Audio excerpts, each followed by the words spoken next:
Oui, bonsoir et bienvenue à notre sixième sortie de ce cours.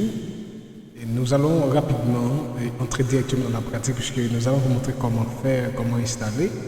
Mais nous allons le faire directement pour voir l'ensemble des étapes afin de maîtriser ce cours. Et pour voir, apprendre à installer Ubuntu étape par étape. Qu'est-ce qu'on doit faire? D'abord, il faut aller directement dans... Nous allons partager notre écran avec vous pour pouvoir suivre l'ensemble des étapes et utiliser votre machine si vous avez déjà installé VirtualBox pour comprendre l'ensemble des étapes rapidement. Et je vais rapidement. Ok, voici VirtualBox. Je dis, lorsqu'on va installer VirtualBox, qu'est-ce qu'on doit faire? Lorsqu'on va démarrer l'application, il faut aller dans New. Après ça, on va taper New. Par exemple, si je mets Ubuntu, par exemple, je mets l'option comme non-user, je mets Vilsena comme non-utilisateur. Vilsena. Donc ça peut être Vilsena. Ok, ici, je dois choisir par exemple quel type d'élément. Ouais. Linux, j'ai le système Linux. Si c'est Windows que j'installe, je fais Windows. Si c'est Solaris, je fais Solaris. Si c'est macOS, je fais un système d'exploitation macOS. Si c'est autre, je fais.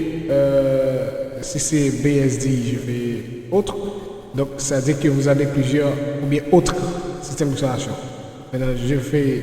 Bon, en fait, j'ai choisi Linux, puisque c'est un système Linux que je vais installer. Est-ce que mon application, est-ce que c'est 30 débits ou 30 débits ou 64 bits? Je choisis 24 bits.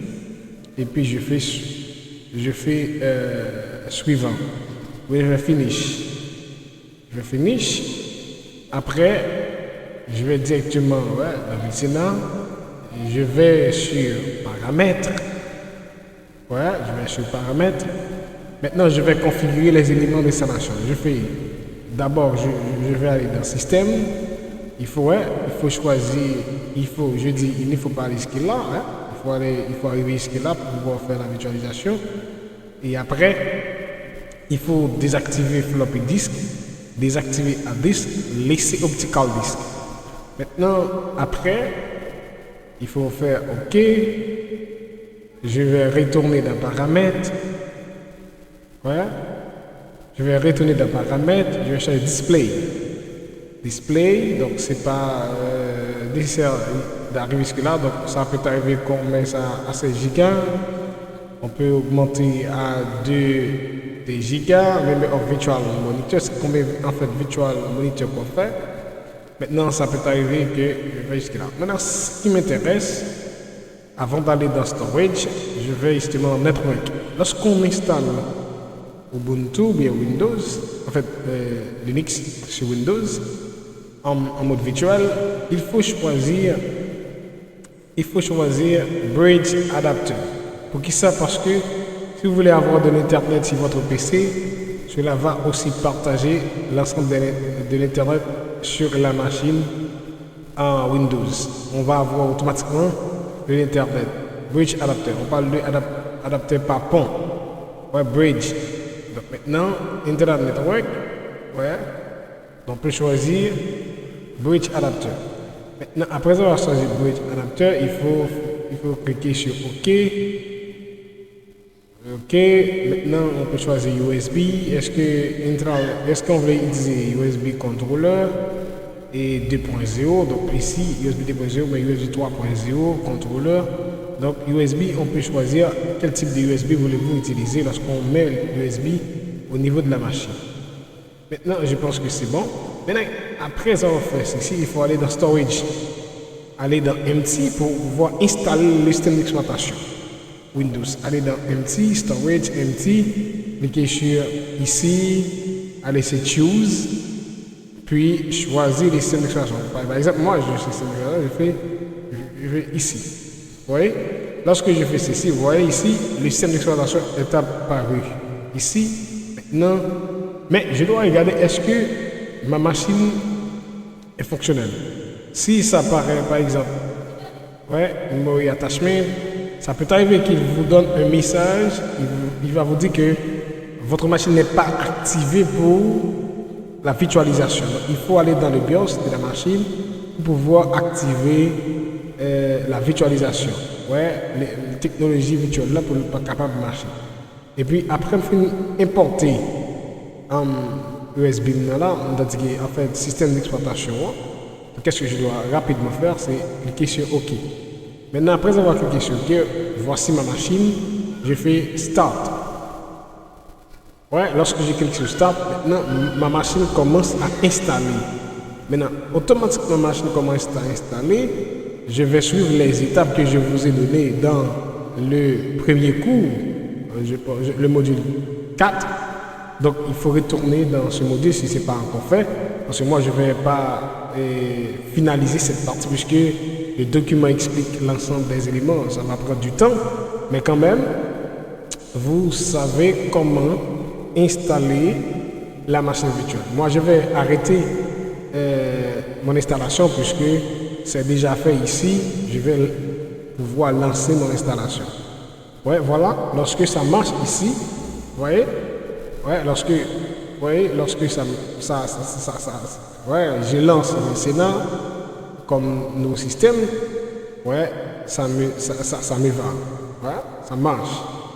Maintenant, il m'a dit de pouvoir installer le système en question. Maintenant, je peux voir ici, donc l'installation commence, je peux utiliser l'ensemble des éléments pour l'installation. Mais moi, je vais arrêter parce que c'est déjà fait, c'est déjà installé. Pas la peine de mettre le système d'exploitation sur mon ordinateur. Mais je voudrais vous montrer l'ensemble des étapes.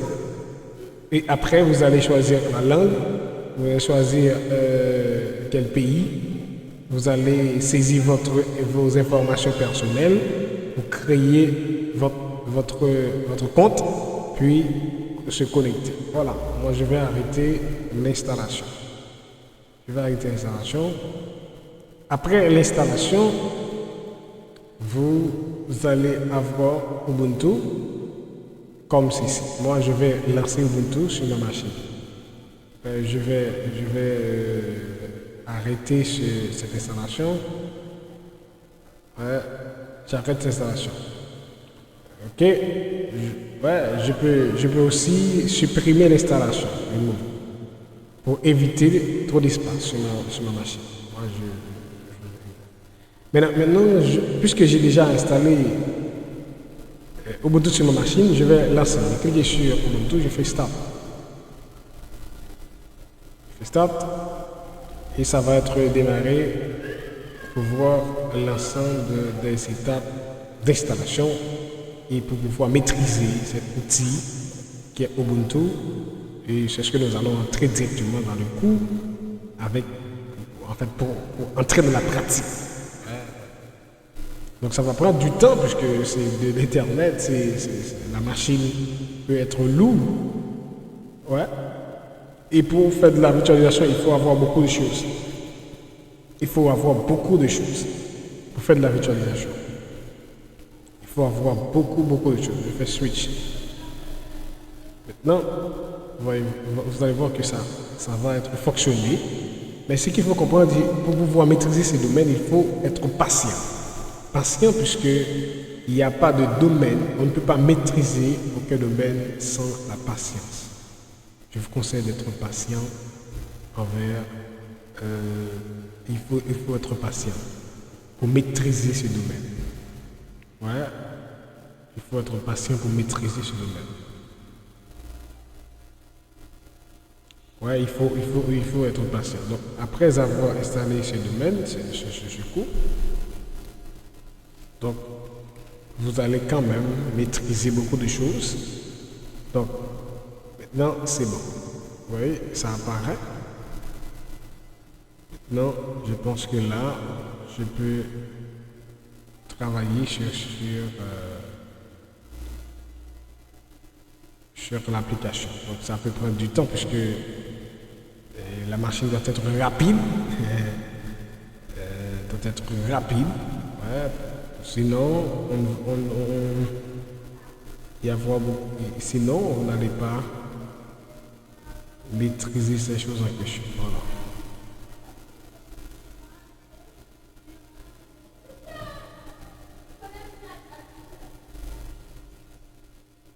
Maintenant, lorsque ça apparaît ici, donc on va commencer par travailler sur le mot de passe. Maintenant, on va entrer votre mot de passe.